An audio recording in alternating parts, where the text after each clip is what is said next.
ఇటువంటి విషయాల్లో for example ఈ స్క్రీనింగ్ టెస్ట్‌లో ఉన్నటువంటి Indian history, Indian society, Indian Geography, current affairs and mental ability.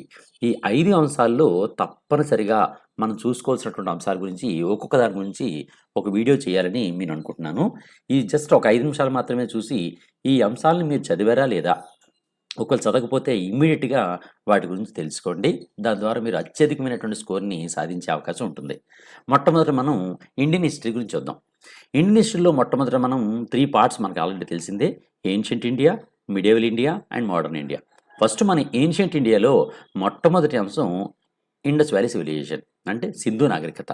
దీనిలో ప్రధానంగా ప్రశ్నలు ఏ విధంగా వస్తున్నాయనంటే గత పరీక్షలు చూసినట్లయితే గత ఏపీపీఎస్సీ గానీ, టీఎస్పీఎస్సీ గానీ నోటిఫికేషన్స్ వచ్చినటువంటి ప్రశ్నలు చూస్తే సింధు నాగరికతలో మనకు ప్రధానంగా వస్తున్న అంశం ఏంటి అనంటే ఆ సింధు నాగరికత యొక్క ప్రదేశం ఏది?